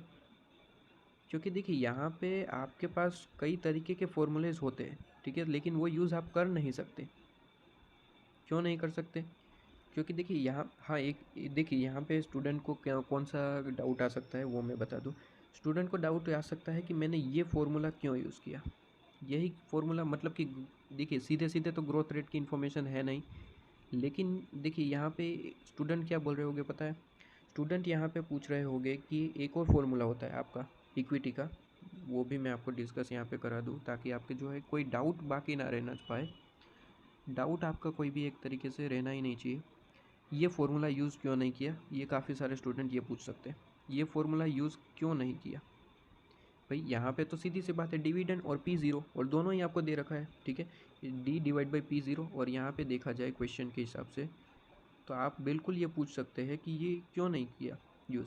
देखिए डिविडेंड आपको दे रखा है, D1 आपको दे रखा है 15, P0 आपको 125 दे रखा है, तो यहाँ पे बात ख़त्म हो जाती ना, जी की तो कोई बात ही नहीं आती। तो ये यूज़ क्यों किया ये फार्मूला? ये आपने ठीक से पढ़ा नहीं। यहाँ पे पढ़िए, यहाँ पे उसने कहा है कि डिविडेंड में ग्रोथ हो रहा है, इंक्रीज़ हो रहा है। ये 10.60 था, उसके बाद ग्रोथ हो रहा है 14.90। मतलब कि आपको ये समझ में आता है कि कौन सा फार्मूला यूज़ करना पड़ेगा, ग्रोथ वाला। गॉर्डन का फार्मूला यूज़ करना ही पड़ेगा आपको। आप वो फर्स्ट वाला जो है वो यूज़ नहीं कर सकते। क्यों? क्योंकि यहाँ पे आपका ग्रोथ हो रहा है, वो उसने इनडायरेक्टली बताया, ठीक है। परसेंटेज नहीं दे रखे तो क्या हो गया, तो आपको यहाँ पे फाइंड आउट तो करना ही पड़ेगा, ठीक है। तो यहाँ पे फाइंड आउट कैसे करें? आपको अगर पता हो तो D1 का एक फॉर्मूला होता है। D1 अगर हमें नहीं पता तो किस तरीके से निकालते थे? D0 आप करते थे, फिर 1 प्लस आप करते थे यहाँ पे G, 1 प्लस G करते थे, ये तो आपको पता ही है। अब यहाँ पे देखा जाए तो उसने कहा है कि डिविडेंड जो है वो पहले पे किया जाता था, वो पे किया जाता था 10.6 के हिसाब से। तो इसका मतलब आप समझे, 10.6 पहले पे किया जाता था और हमें तो पहले का ही चाहिए। तो 10.6 पहले पे किया जाता था तो वो तो आपका D0 मिल ही चुका। तो यहाँ पे मैं ऊपर लिख रहा हूँ, ठीक है, कोई दिक्कत तो नहीं है। 10.6 D0 तो आपको मिल चुका। अब बात करते हैं जी की। जी तो हमें पता ही नहीं है, एक तरीके से समझो, जी तो हमें पता ही नहीं है। 1 प्लस जी हमें पता नहीं है, ठीक है। और यहाँ पे आपको जो है जी का भी क्या देखेंगे, यहाँ पे उसने कहा है कि ये 5 साल का ग्रोथ है, ये 1 साल का नहीं है, 5 साल का है। मतलब कि आपको ग्रोथ का जो 1 प्लस ग्रोथ किया है ना जी, उसकी पावर भी 5 करनी पड़ेगी। क्यों 5 करनी पड़ेगी? 5 साल का ग्रोथ की एनालिसिस है आपको। ये 10.6 ऐसे ही नहीं ले रहे हैं, ये 10.6 तो इंक्रीज़ हुआ है 14.19, तो वो 5 साल का ग्रोथ रेट आपको दे रखा है, ठीक है। तो इस वजह से जो है आप इस तरीके से कैलकुलेट कर रहे हैं और पावर जो है 5 कर रहे हैं। अब इन सब का जो है टोटल आपका जो है 5 साल का ग्रोथ आपने लिया। पहले आपका जो, देखिए सबसे पहले एकदम शांति से समझिए, सबसे पहले आपका डिविडेंड, देखिए शांति से और एक बार देखिए, ज़रा शांति से समझिए। आपको मैंने कहा कि 5 ईयर का जो है टोटल, आपको 5 ईयर से पहले आपको एनालिसिस दे रखा जहाँ पे हमारा डिविडेंड कितना था 10.6, ठीक है। उसके बाद उसने कहा है कि यहाँ पे क्या कहा है कि 5 साल बाद जो है वो इंक्रीज़ हुआ है। 5 साल बाद जो है वो इंक्रीज़ कितना हुआ है 14.19, ठीक है। ये 5 साल पहले आपका 10.6 हुआ करता था, 5 साल बाद उसका जो है हुआ है 14.19। मतलब कि ये इनका जो है एक मिक्सचर है जो अब आपको 14.19 में दिख रहा है, ठीक है, ये अमाउंट में। मतलब कि ये समझ सकते हैं आप, ये सब आपने कैलकुलेट किया तो इसका आंसर आपका आना चाहिए था 14.19। तो ग्रोथ हम आसानी से निकाल पाएंगे किस तरीके से, ये 10.6 है, ये 10.6 है, वो यहाँ पे डिवाइड बाई में चला जाएगा, 14.19 डिवाइड बाई 10.6, ठीक है। तो कीजिए, आपका कितना आ रहा है 1 सॉरी यहाँ पे आपका कितना आ रहा है 1 प्लस जी की पावर 5, और यहाँ पे 14.19 डिवाइड बाई 10.6 आपका आ चुका होगा। तो यहाँ पे कीजिए 14.19 डिवाइड बाई 10.6, तो आपका आंसर आ चुका होगा 1 पॉइंट कितना 338। तो 5 सालों का जो ये ग्रोथ है वो आपके सामने है, 5 सालों का जो ग्रोथ है वो आपके सामने है। क्लियर हुआ? तो ये आपका एक ग्रोथ रेट का अमाउंट आया, देखिए ये अमाउंट है, लेकिन इसका परसेंटेज में आपको कन्वर्ट करना पड़ेगा, ठीक है। आपको परसेंटेज कन्वर्ट करना आता है? हाँ ना, क्या कर रहे हो भाई? ये आपका परसेंटेज आपका वो लॉग टेबल से देखा जाता है। आपका जो टेबल दे रखा है ना क्वेश्चन में, क्वेश्चन में क्या आपको बुक के पीछे, मॉड्यूल के पीछे आपको टेबल दे रखा है। यहाँ पे मैंने फ़ोटो ऐड किया था, वहीं पे बता दूँ, यहाँ पे मैंने फ़ोटो ऐड किया था, ये मिटा देता हूँ।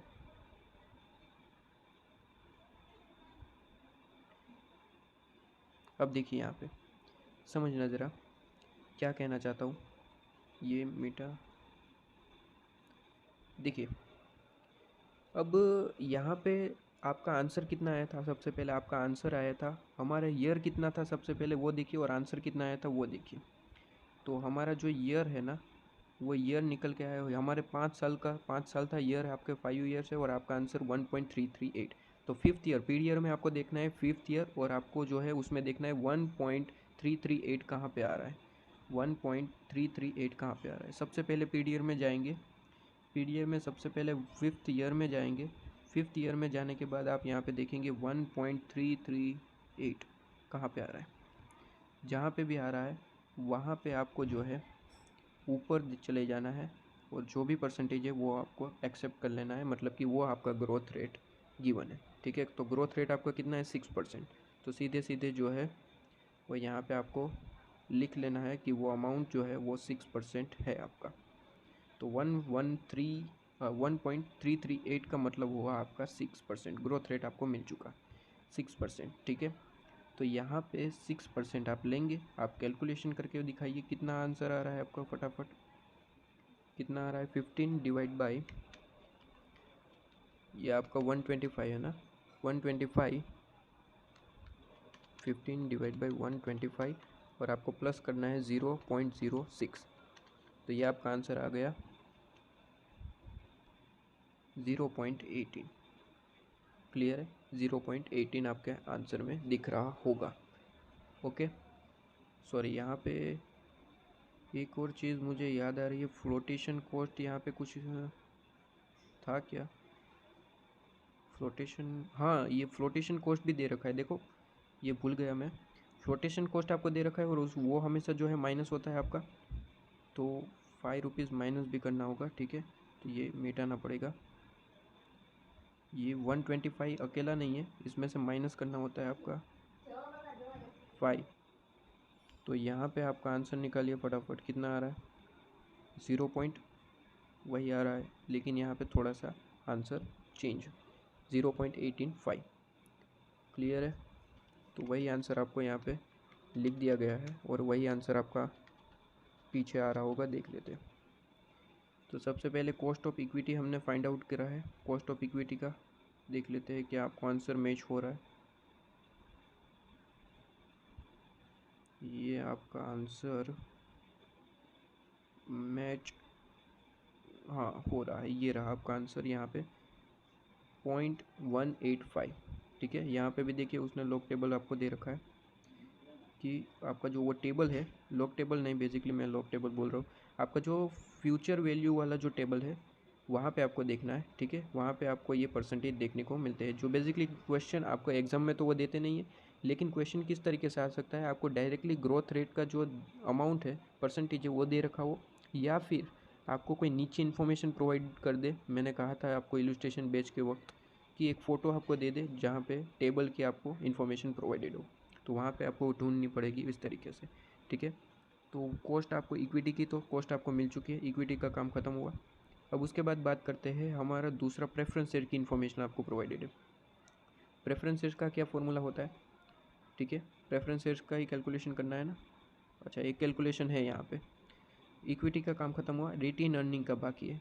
रिटेन अर्निंग वही कैलकुलेशन होती है सेम वेज, ठीक है, वहाँ पे कोई चेंज नहीं होता है, लेकिन रिटेन अर्निंग में फ्लोटेशन कॉस्ट नहीं होती।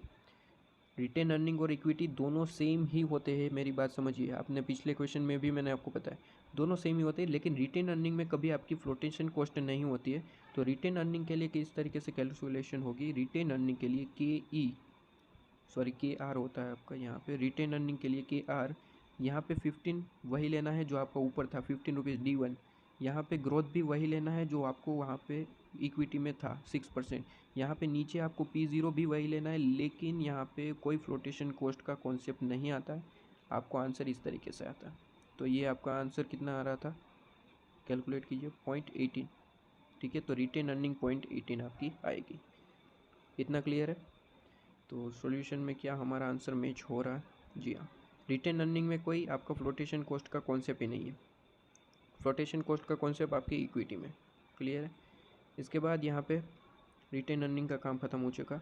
अब यहाँ पे आगे बढ़ते हैं प्रेफरेंस शेयर्स की। प्रेफरेंस शेयर्स की आपकी कॉस्ट ऑफ कैपिटल निकाल लेते हैं।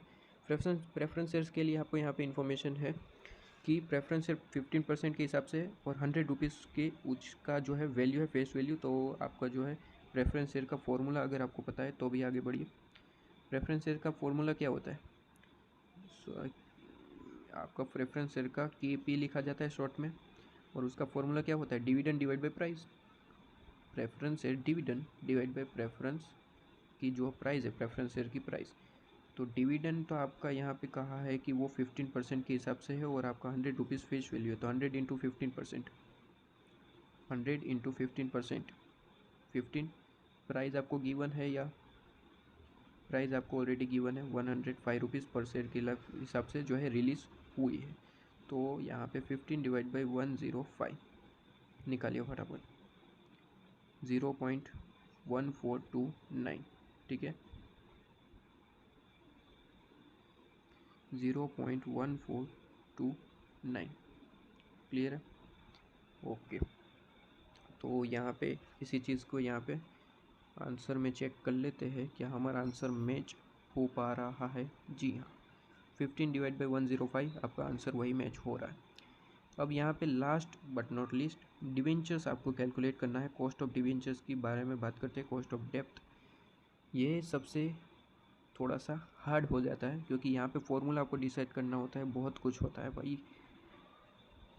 चलिए, डिवेंचर्स आपको दे रखा है, company propose to issue 11% debenture है 15% के हिसाब से। डिवेंचर्स का आपको ईयर दे रखा है 15% के हिसाब से। लेकिन उसने यहाँ पे कहा है कि जो डिवेंचर्स है वो उसकी मैच्योरिटी है, similar maturity and risk class जो है वो 16% के हिसाब से आपको रिस्क दे रखा है। ओके, अब देखिए कहना क्या चाहता है, बड़े ध्यान से सुनिएगा। उससे पहले चलिए रिस्क की बात बाद में करता हूँ। ये सबसे पहले आप यहाँ पे ध्यान दीजिए कि 15% के डिवेंचर्स है, और इसका फॉर्मूला क्या लगाएंगे। इसका फॉर्मूला आपके पास दो फॉर्मूले होते हैं। एक फॉर्मूला होता है कि आप रिडीमेबल, और दूसरे तरीके से होता है इरिडीमेबल, ठीक है। अब देखिए यहाँ पे कौन सा फॉर्मूला आपका यूज़ होगा। आपका यहाँ पे फॉर्मूला यूज़ होगा आपका KD is equal to interest into करेंगे आप 1 माइनस टी प्लस आपका कौन सा था RV, माइनस करते थे NP डिवाइड बाय आप करते थे N, और पूरा डिवाइड करते थे किससे, एवरेज से, RV plus NP divide by 2 से, ठीक है। ये फॉर्मूला था आपका। ये फॉर्मूला क्यों यूज़ किया गया? ये फार्मूला यूज़ इसलिए किया गया है क्योंकि यहाँ पे रिस्क का परसेंटेज दे रखा है। जो रिस्क आपका 16% लग रहा है, वो कहना चाहता है कि आपका जो है सबसे पहले 15% के डिवेंचर्स है। अमाउंट कितनी है उसकी? अमाउंट यहाँ पे डिवेंचर्स की अमाउंट ही नहीं प्रोवाइडेड है, तो मान के चलते वो 100 है। तो डिवेंचर्स पे जो इंटरेस्ट कैलकुलेट कीजिए कितना आ रहा है। इंटरेस्ट आपका जो प्राइस 15% के हिसाब से है, तो 100 इंटू 15% आपका 15 आएगा। तो इंटरेस्ट कितना है? 15। और कहता है कि उसमें रिस्क है 16% के हिसाब से। मतलब कि अगर मार्केट के हिसाब से देखा जाए तो वो कहता है कि आपने इंटरेस्ट निकाल लिया, इंटरेस्ट की कैलकुलेशन यहाँ करते हैं। उसने कहा कि देखिए, उसने कहा कि 100 है, 15% के हिसाब से इंटरेस्ट है। ये इंटरेस्ट आपका निकल गया 15 रुपीज़। क्लियर है? अब वो कह रहा है कि उसका जो यहाँ पे इंटरेस्ट रेट है, जो इंटरेस्ट रेट है उस पर जो है 16% तो आपका जो है रिस्क रहा है। मतलब कि 50 रुपीज़ है, 15 रुपीज़ है, अगर डिवाइड बाई मैं 16% करूँ आपका 50 रुपीज़, 15 डिवाइड बाई 16%, तो ये जो आपका आंसर आ रहा है ना, वो एग्जैक्ट तो आपका ये डिविडेंड जो आपका मार्केट में प्राइस चल रहा है वो ये है। मार्केट प्राइस जो है वो आपको मिल चुका है 93 पॉइंट। मेरी बात समझ रही है? 16% आपको क्या शो कर रहा है, आपको जो है सिमिलर आपको मार्केट प्राइस शो कर रहा है कि जो भी आपका इंटरेस्ट है ना, इंटरेस्ट जो है वो एग्जैक्टली वो मार्केट प्राइस का है, वो 16% है। मेरी बात समझ रहे हैं? मतलब कि ये जो 93.75 रुपीज़ आपका निकल के आया है, रुपीज़ है, ठीक है, तो इसका 16% करे तो आपका इंटरेस्ट चल रहा है, ठीक है। तो ये मार्केट प्राइस आपको निकल के आ गया। तो अब यहाँ पे वैल्यू पुट करें तो यहाँ पे देख लीजिए, इंटरेस्ट की जगह आप तो इंटरेस्ट तो आपका जो पे कर रहे वही लेंगे। इंटरेस्ट आपका जो है वो 15 रुपीज़ है, तो वो तो वही लेना है 15 रुपीज़, ठीक है। तो यहाँ पे 15 रुपीज़ पे हमने लिख दिया, चलिए वो जाने दीजिए। तो 15 रुपीज़ पे आपका यहाँ पे आंसर आ रहा है, तो वो 15 लिखेंगे। फिर टैक्स आपको यहाँ पे प्रोवाइडेड है। टैक्स की बात करी गई थी, 35% है, ये देख लीजिए 35%। तो 1 माइनस 35% आप करेंगे, ठीक है। तो 1 माइनस, सिर्फ और सिर्फ यहाँ पे वैल्यू बता दूँ आपको, इंटरेस्ट की जगह आप लेंगे यहाँ पे 15 रुपीज़ है, टैक्स आपका 35% है, तो यहाँ पे 35% लेना है। इसके बाद रेसिड्यूल सॉरी रिडीम्शन वैल्यू तो आपकी कितनी होगी, रिडीम्शन वैल्यू तो यहाँ पे कोई इन्फॉर्मेशन प्रोवाइडेड नहीं है, तो मान के चलते हैं वो एट अ पार होगी। एट अ पार मतलब कि यहाँ पे डिबेंचर्स की जनरल वैल्यू क्या होती है 100, तो 100 मान के चलते हैं। नेट प्रोसीड मतलब कि मार्केट वैल्यू आपने निकाल ली है। देखिए यही मेन पॉइंट था, यहाँ पे कहा है कि सिमिलर मैच्योरिटी जो है और रिस्क क्लास जो है वो 16% के हिसाब से चल रहा है। तो 16% मतलब कि आपका जो इंटरेस्ट निकल के आता है उसे डिवाइड बाई करना है 16%। मेरी बात समझ में आ रही है, ठीक है। तो उसी तरीके से हमने जो है यहाँ पे मार्केट प्राइस निकाला था, वो था 93 पॉइंट, आपका कितना निकल के आया था 93.75,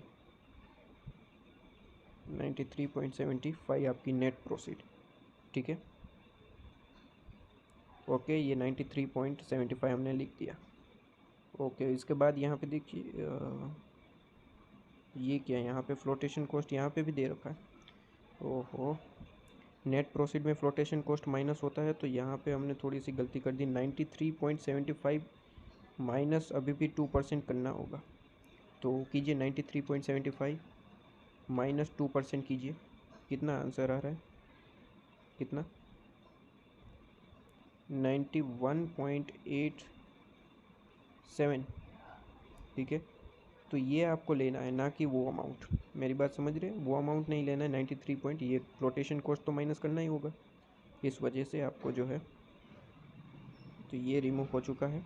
और यहाँ पे आपका नया आंसर आ चुका है 91.87, 91.87, क्लियर है।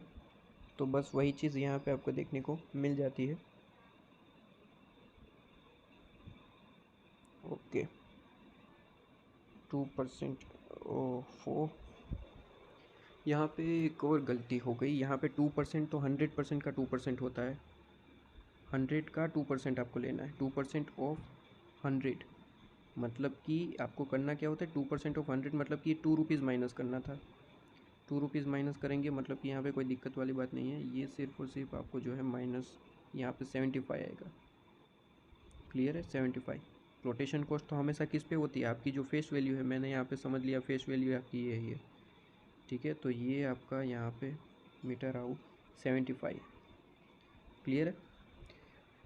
तो आपको आपकी मिस्टेक्स बता रहा हूँ कहाँ पे हो सकती है, मैं यहाँ पे मिस्टेक हो रही है मतलब कि आपको वहाँ पे ध्यान देना होगा कि यहाँ पे आपकी भी मिस्टेक हो सकती है, क्लियर है। और ईयर आपको यहाँ पे एन लिखना है ना, तो ईयर तो आपको प्रोवाइडेड ही है, कितने ईयर्स है 11 ईयर्स, तो यहाँ पे वो 11 लिख देंगे एन की जगह 11। इसके बाद रेसिड्यूल रिडीम्शन वैल्यू जो है वो आपके 100 है, एन पी आपकी 91.75 है, और यहाँ पे डिवाइड। फटाफट आपको इसका आंसर निकालिए और कितना आ रहा है बताइए,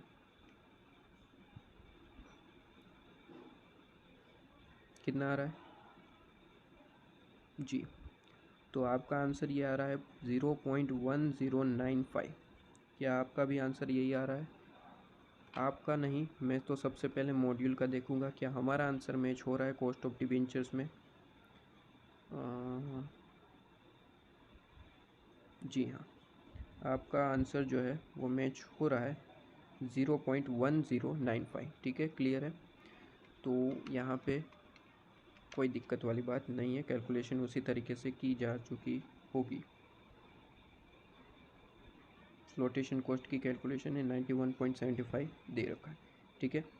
ओके, आगे बढ़िए ज़रा यहाँ पे कैलकुलेशन। तो सारी की सारी जो है बुक वैल्यू की हमें अमाउंट मिल चुकी है, तो फटाफट से यहाँ पे लिख देते हैं। बुक वैल्यू की अमाउंट हमने सारी की सारी यहाँ पे निकाल ली है। कॉस्ट ऑफ इक्विटी की बात करें यहाँ पे, ठीक है, तो कॉस्ट आपने सबकी निकाल ली है। तो सबसे पहले कॉस्ट लिख लीजिए यहाँ पे, जो भी सारी कॉस्ट आई है। तो देखिए इस तरीके से आपने यहाँ पे पूरे का पूरा एक टेबल बना दिया है, जहाँ पे बुक वैल्यू और आपकी मार्केट वैल्यू दोनों की कैलकुलेशन की जा चुकी है, ठीक है। सबसे पहले यहाँ पे कॉस्ट लिख ली। कॉस्ट सबसे पहले जो जो आपने निकाली, अभी अभी हमने सारी कैलकुलेशन की, वो सारी की सारी अमाउंट हमने यहाँ पे लिख ली, ठीक है। इसके बाद बुक वैल्यू आपको प्रोवाइडेड ही है, बुक वैल्यू शायद आपको प्रोवाइडेड ही हर जगह। सबसे पहले इक्विटी की बात करें तो बुक वैल्यू आपको यहाँ पे प्रोवाइडेड थी। कौन सी बुक में वैल्यू आपकी कितनी होगी, यहाँ पे देखिए इशू आपने 125 में करा था, लेकिन 5 रुपीज़ जो है वो आपकी फ्लोटेशन कॉस्ट रही थी। 5 रुपीज़ आपकी फ्लोटेशन कॉस्ट रही थी, तो 120 बुक वैल्यू में आपका 120 दिख रहा होगा। इसके बाद रिटेन अर्निंग की प्राइस आपकी क्या रही होगी बुक वैल्यू, क्वेश्चन कहाँ चला गया। रिटेन अर्निंग की बात करें यहाँ पे आपकी, चलिए रिटेन अर्निंग की तो प्राइस नहीं दे रखी है, लेकिन आपने यहाँ पे रिटेन अर्निंग पार्ट किसका होता है, इक्विटी का ही पार्ट होता है। इक्विटी की हमने यहाँ पे निकाल ली कि वो जो है बुक वैल्यू 120 है। अगर बुक वैल्यू 120 है और टोटल अमाउंट जो है वो 1,20,00,000 है, तो मुझे बताइए कि आपकी जो है पर आपकी अमाउंट जो है पर आपके शेयर के हिसाब से जो है अमाउंट कितनी होगी, मतलब कि टोटल आपके नंबर ऑफ़ शेयर्स कितने होंगे। पर शेयर अमाउंट तो 120 है, नंबर ऑफ़ शेयर्स कितने होंगे आपके 1 लाख। तो यहाँ पे 1 लाख अमाउंट आप 1 लाख शेयर्स हो गए, ठीक है। तो 1 लाख शेयर्स है और ये रिटेन अर्निंग भी आपकी जो है इक्विटी से रिलेट करती है। तो 30 लाख डिवाइड बाई अगर आप जो है 1 लाख कर दे तो भी आपको अमाउंट मिल जाने वाला है, ठीक है। तो ये हमने माइनस किया, आपकी अमाउंट कितनी आ रही है, जो बुक वैल्यू है वो आपकी आ जाएगी 30, ठीक है। तो लिख दीजिए 30 यहाँ पे, ये हमने 30 लिख दिया, क्लियर है। इसके बाद प्रेफरेंस शेयर्स का अमाउंट जो है वो तो शायद क्वेश्चन में प्रोवाइडेड था या नहीं था। प्रेफरेंस शेयर्स की क्या अमाउंट रही है, नहीं दे रखी, कोई दिक्कत नहीं है, तो हम यहाँ से निकाल लेंगे भाई। ये सबसे पहले मिटा दिया। अब देखिए यहाँ पे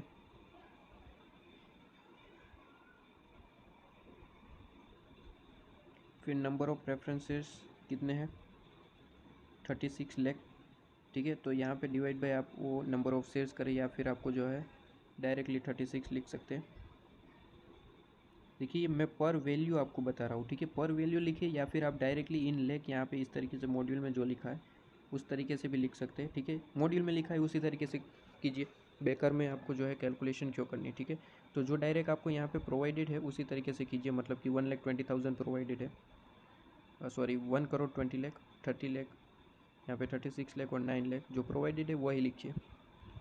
बेकर की कैलकुलेशन आप मत कीजिए, मैं आपको थोड़ा सा डिटेल में बताने लगा।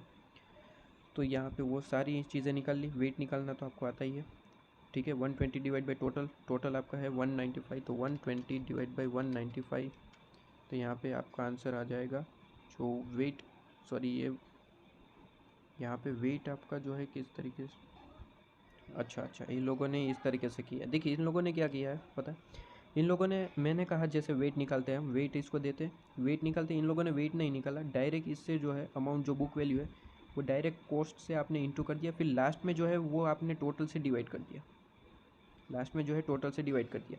अब ये दोनों एक ही चीज़ हुई ना। देखिए सबसे पहले मैं यहाँ पे वेट निकाल लूँ, जो है हर एक को 195, आपका टोटल यहाँ पे कितना है 195, हर एक को अगर 195 से डिवाइड करूँ और फिर उसका वेट निकालूँ, या फिर आप डायरेक्टली इसे इंटू कर दीजिए और लास्ट में 195 से डिवाइड कर, दोनों एक ही चीज़ है भाई। उस तरीके से भी कैलकुलेशन करेंगे, आंसर यही आना है, ठीक है, कोई दिक्कत नहीं होगी। आप यहाँ पे 120 डिवाइड बाई, सबसे पहले इसका डिवाइड करेंगे, आपको वेट निकालेंगे 120 डिवाइड बाई 195, फिर यहाँ पे 30 डिवाइड बाई 195, उस तरीके से भी करेंगे, फिर इंटू आप करेंगे कॉस्ट से आपकी, तो भी आंसर वही आना है, ठीक है। तो इन लोगों ने यहाँ पे इस तरीके से कैलकुलेशन करी है, तो उस तरीके से भी कैलकुलेशन करेंगे, आंसर आपका सेम आएगा, ठीक है। कैलकुलेशन करके आप देख सकते हैं। मार्केट वैल्यू की बात करें तो मार्केट वैल्यू आपको यहाँ पे सीधे सीधे गिवन नहीं थी, लेकिन हम कैलकुलेट ज़रूर करेंगे। सबसे पहले इक्विटी की बात करें तो इक्विटी की किस तरीके से कैलकुलेशन थी, यहाँ पे देखिए। तो यहाँ पे अमाउंट दे रखा है वो है आपका 2 करोड़, और आपके नंबर ऑफ़ इक्विटी कितने थे वो हमने निकाले थे 120 रुपीज़ ईच के हिसाब से, तो नंबर ऑफ़ इक्विटी आपके 1 लाख है। तो बस ये जो 2 करोड़ है ना, उसे आप सिंपली एक काम कीजिए, डिवाइड बाई कर दीजिए 1 लाख रुपीज़ से, सॉरी 1 लाख शेयर्स से। तो ये सारा यहाँ पे 0 0 चला जाता है, और आपके सामने अमाउंट आ जाएगा पर शेयर वैल्यू जो है वो 200, आपका मार्केट वैल्यू कितना है 200। अब यहाँ पे दिक्कत क्या आती है पता है, आपको रिटेन अर्निंग नहीं दे रखी है। रिटेन अर्निंग यहाँ पे मार्केट वैल्यू में नहीं दे रखी है, हाँ बुक वैल्यू में आपको प्रोवाइडेड है, लेकिन मार्केट में नहीं दे रखी है। मार्केट में नहीं दे रखी, इस वजह से आप किस तरीके से निकलते पता है, यहाँ पे आप जो है इन दोनों का रेशियो लेते हैं। इन दोनों का रेशियो क्या होगा 120/30। यहाँ पे देखिए रिटेन अर्निंग जो है वो इक्विटी से रिलेट करती है, मैंने आपको बताया था। तो यहाँ पे मार्केट, यहाँ पे रिटेन अर्निंग का नहीं देने का क्या मतलब है कि वो रिटेन अर्निंग इसमें मिक्स है, 2 करोड़ में ऑलरेडी रिटेन अर्निंग मिक्स है। तो इस वजह से जो हम पहले आपकी बुक वैल्यू में जो आपका परसेंटेज हुआ करता था रिटेन अर्निंग और आपका इक्विटी का, वो इसे हम बाइफरकेट करेंगे। 200 को 120/30 में आप जो है उसे जैम, ठीक है। तो रेशियो आपका हो गया। तो यहाँ पे अगर फर्दर बाइफरकेट करना चाहे तो आप कर सकते हैं, ये 1 जेम आपका हो जाएगा 4 जेम आपका 1, क्लियर है। 4 जेम 1 में आप कर दीजिए, 200 को बाइफरकेट कीजिए। तो ये सबसे पहले इक्विटी पोर्शन के लिए आएगा 4/5 इक्विटी के लिए, तो कितना आंसर आएगा 160। और जो आपका रिटेन अर्निंग का पार्ट है वो 1 है, तो 1/5 कितना 40, ठीक है। तो 160 और 40 मार्केट प्राइस आपके सामने है, मार्केट वैल्यू दोनों में लिख दीजिए, इक्विटी और इक्विटी 160, आपका रिटेन अर्निंग जो है 40, क्लियर है। प्रेफरेंस शेयर्स की बात करते हैं। प्रेफरेंस शेयर्स की बात करते हैं, वो तो शायद हमने कैलकुलेट ऑलरेडी कर रखा था प्रेफरेंस शेयर्स। यहाँ पे प्रेफरेंस शेयर्स की कैलकुलेट करें या ना करें, आपको तो बुक वैल्यू प्रोवाइडेड है 37,75,000, तो लिख दीजिए 40, आपको जो है दिमाग में जोर लगाने की ज़रूरत नहीं है। तो ये अमाउंट 33.75, ये लेख अमाउंट है ना, इन लेख अमाउंट, ये सारा अमाउंट लेख ही है। 160 यहाँ पे लेख है, ये 40 लेख है, ठीक है। इसके बाद यहाँ पे डिबेंचर्स की बात करें तो वो भी आपको गिवन होगा 10,40,000, ठीक है। तो 10,40,000, तो यहाँ पे 10.4 प्रोवाइडेड है। सबसे पहले उसने कॉस्ट से डायरेक्टली, पहले वेट निकाले बिना डायरेक्टली जो है उसने कॉस्ट से अपनी जो कॉस्ट निकल के आई उससे इंटू कर दिया, और उसका आंसर जो है वो ये आ गया। फिर उसने जिसका टोटल निकाल लिया और उसे डिवाइड बाई डायरेक्ट कर दिया टोटल से 244.50, ठीक है। 244.15 से आंसर आपके सामने होगा, क्लियर है। 15th क्वेश्चन बहुत ही ज़्यादा इम्पोर्टेंट जो आपके सामने सॉल्व हो चुका। लास्ट बट नॉट लिस्ट आपके सामने क्वेश्चन है, क्वेश्चन नंबर 6। कहा है कि कोई भी लिमिटेड कंपनी का नाम दे रखा है, नाम में वैसे भी क्या रखा है, हैज़ एन ऑपरेटिंग प्रॉफिट उनको दे रखा है, ऑपरेटिंग प्रॉफिट आपके सामने है। कहता है कि 34,50,000 अमाउंट है। कहता है हैज़ एम्प्लॉयड डेब्ट which give total interest charge जो है आपको यहाँ पे दे रखा है 7,50,000, ओके। फिर कहा है कि एग्जिस्टिंग जो कॉस्ट ऑफ आपकी इक्विटी एंड कॉस्ट ऑफ डेब्ट आपको ऑलरेडी कैलकुलेट करके रखिए। कॉस्ट ऑफ इक्विटी 16% है, कॉस्ट ऑफ डेट जो है वो 8% के हिसाब से प्रोवाइडेड है। Firm has a new proposal before it which require fund 75 lakh. अब प्रपोजल तो है लेकिन वहाँ पे आपको 75 लाख रुपीज़ का जो है इन्वेस्टमेंट रिक्वायर है, फंड रिक्वायर्ड है। कहता है कि and is expected to bring the additional profit, अगर ये आप करते हैं तो आपको एडिशनल प्रॉफिट हो सकता है 14,25,000 का, ठीक है। अब कहते हैं कि to finance the proposal the firm is expecting to issue additional डेप्ट इशू करना चाहते हैं 8% वाली डेप्ट, ठीक है। और कहते हैं कि will not be issue any new equity shares in market. उसके बाद कोई इक्विटी शेयर्स वगैरह मार्केट में इशू करने की ज़रूरत नहीं है, वो डेप्ट ही सिर्फ और सिर्फ इशू करेंगे। कहता है ये एज्यूम कीजिए यहाँ पे कोई भी टैक्स रेट आपका नहीं है, ठीक है। और कहा है कि कैलकुलेट कीजिए वेटेड एवरेज, और वेटेड एवरेज में भी दो तरीके से पूछा है। एक तो पहले अगर हम प्रपोजल एक्सेप्ट नहीं करते, प्रपोजल डायरेक्टली उससे पहले की अमाउंट निकाल के दीजिए वेटेड एवरेज, और अगर प्रपोजल हमने एक्सेप्ट किया उसके ऊपर काम चालू कर दिया, 75 लाख रुपीज़ वाला फंड वो है उसकी बात कर रहा है, उसके एक्सेप्ट करने के बाद आपका अमाउंट क्या हो सकता है, ठीक है। तो देखिए यहाँ पे वैल्यू ऑफ आपको यहाँ पे इक्विटी कॉस्ट आपको दे रखी है डेप्थ की और इक्विटी की, कितनी कितनी परसेंट है, 8% और 16%। 8 जो है वो डेप्थ की है और इक्विटी की है। अब देखिए यहाँ पे एक चीज़ है कि वैल्यू नहीं दे रखी है डेप्थ की कितनी है। अब हमें करना क्या होता है, देखिए आपको सीधी सी बात है, इक्विटी की यहाँ पे बात हो रही है, ये पेन कहाँ चला गया, इक्विटी की बात हो रही है और यहाँ पे बात हो रही है डेप्थ की, डिबेंचर्स प्रेफरेंसेस की बात हो नहीं रही।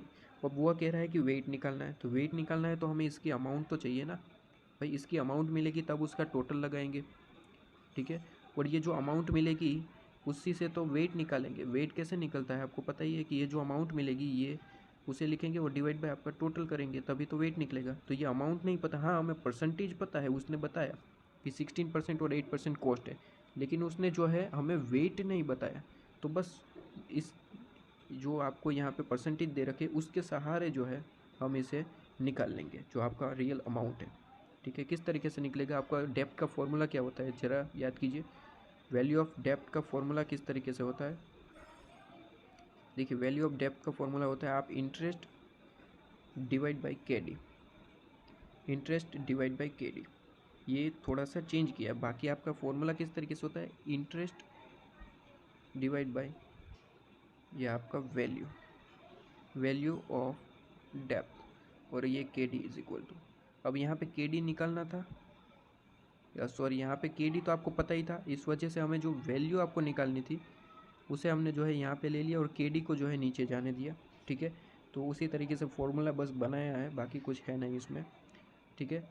तो फॉर्मूला उसने बना दिया, यहाँ पे हमने वैल्यू भी निकाल दी। इंटरेस्ट आपके सामने, इंटरेस्ट आपको प्रोवाइडेड था ना कि नहीं प्रोवाइडेड था, ऑलरेडी शायद प्रोवाइडेड था, ये रहा इंटरेस्ट चार्ज। इंटरेस्ट चार्ज 7,50,000 और ये डेप्थ की जो परसेंटेज है कॉस्ट है वो 8% है, तो 7,50,000 डिवाइड बाई 8% करेंगे, आपका अमाउंट आ जाएगा। इसके बाद यहाँ पे इक्विटी की बात करें तो इक्विटी में भी उसी तरीके से कैलकुलेशन होगी, कोई दिक्कत वाली बात है नहीं।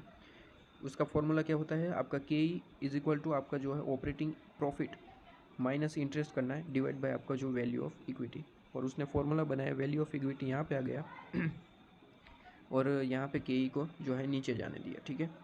देखिए यहाँ पे अमाउंट आपका ऑपरेटिंग प्रॉफिट, क्वेश्चन में देखिए ऑपरेटिंग प्रॉफिट आपको यहाँ पे प्रोवाइडेड है 34,50,000 और कहता है कि जो इंटरेस्ट है वो 7,50,000 है, ठीक है। इंटरेस्ट आपको यहाँ पे 7,50,000 है। तो देखिए सीधी तरीके से समझिए, टोटल आपका प्रॉफिट है 34,50,000 और जहाँ पे डेप्थ का इंटरेस्ट ही से आपका मिला हुआ है उसमें कहता है कि 7,50,000, तो सीधी सी बात है वो माइनस कर दो तो हमें इक्विटी का पोर्शन मिल जाएगा। भाई हमारे पास दो ही चीज़ है, इक्विटी है और डेप्थ है। डेप्थ का उसने अमाउंट दे रखा है और टोटल अमाउंट दे रखा है, तो टोटल में से डेप्थ का निकाल दो, को बाकी बचा वो किसका अमाउंट होगा, इक्विटी का। तो यहाँ पे आपको किसी भी तरीके के फॉर्मूले की ज़रूरत है, फॉर्मूला की कोई ज़रूरत ही नहीं है भाई, ये फॉर्मूला की क्या ज़रूरत है, हमें सीधे ही समझ में आता है। और इसे डिवाइड बाय आपका जो इक्विटी का टोटल है कॉस्ट ऑफ कैपिटल का परसेंटेज है वो करेंगे तो आपका आंसर आ जाएगा। क्लियर है।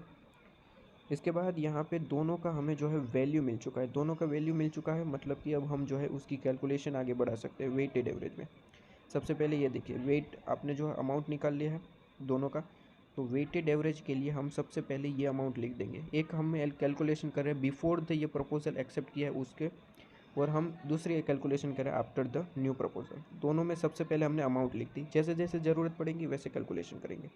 टोटल निकाला और उसके हिसाब से वेट निकाल लिया, ठीक है। वेट आपको अब समझ में आता है, मैं मान के चल रहा हूँ वेट निकालना आता है भाई, सीधी सी बात है यहाँ पे जो इक्विटी का है डिवाइड बाई टोटल करना है, उस तरीके से वेट निकल के जाएगा, ठीक है। परसेंटेज की बात करूँ तो हमें परसेंटेज दे रखा है, लेकिन जो हमने बिफोर ये न्यू प्रपोजल एक्सेप्ट किया था वो हमें प्रोवाइडेड है क्वेश्चन में वो तो प्रोवाइडेड है, लेकिन हमने जो प्रपोजल एक्सेप्ट किया उसके बाद का हमें परसेंटेज गिवन नहीं है। उसके पहले का तो है 160% और 8%, तो वो हमने वहाँ पे लिख दिया, ठीक है। बिफोर द प्रपोजल हमें प्रोवाइडेड है तो वो हमने लिख दिया, वो लिखने के बाद हमने जो है सिंपली इसे इंटू कर दिया और आपके सामने आंसर था, उससे परसेंटेज निकल गया। ठीक है, अब बाद का गिवन नहीं है तो किस तरीके से निकलेगा ध्यान से देखिए। वो निकलेगा आप जो है टोटल आपका जो ऑपरेटिंग प्रॉफिट है कितना निकल के आता है, टोटल आपको ऑपरेटिंग प्रॉफिट लेना है। टोटल आपका टोटल मतलब कि भाई आप जो पहले ऑपरेटिंग प्रॉफिट हुआ करता था और बाद में कितना इंक्रीज़ हो रहा है, वो पहले आपका 34,50,000 हुआ करता था और अगर ये प्रपोजल एक्सेप्ट करते हैं तो प्रॉफिट जो है वो आपका इंक्रीज़ हो जाएगा 14,25,000 से। तो वो आपका इंक्रीज़ हो जाएगा 14,25,000 से। तो यहाँ पे आप देख सकते हैं 14,25,000 ये आपका इंक्रीज़ होगा। ये आपका इक्विटी का पार्ट है। अब डेप्थ का पार्ट करेंगे तो सबसे पहले वो 7,50,000 था, लेकिन वो कह रहा है कि और डेप्थ हमें इशू करना पड़ेगा। उसके लिए कहा था कि 8% एडिशनल जो है डेप्थ आपको इशू करना पड़ता है। ठीक है, तो कीजिए 8% आपका जो है कितना आ रहा है, 8%। 8% किसका? अरे भाई ये जो 8% है ना, आपका टोटल अमाउंट कितना है, फंड कितना राइज किया है, 75 लाख। तो 75 लाख का 8% कीजिए, कितना आ रहा है, 6 लाख। तो आपका जो है डेप्ट कितना इंक्रीज़ हुआ, 6 लाख। ठीक है, पहले तो 7,50,000 हुआ करता था, 6 लाख और इंक्रीज़ हो गया, और डिवाइड बाय आपका जो टोटल आपका इक्विटी कैपिटल है। टोटल इक्विटी कैपिटल कितना है, टोटल आपका इक्विटी जो है कैपिटल 1,68,75,000 आपका अमाउंट है। ठीक है, तो आपका जो है न्यू इक्विटी आपका कॉस्ट कैपिटल जो है वो आपके सामने आ जाएगा यहाँ पे 20.9%। ठीक है, इक्विटी के लिए मिल चुका, तो यहाँ पे आप लिख सकते हैं 0.209। ठीक है, आपने निकाल लिया।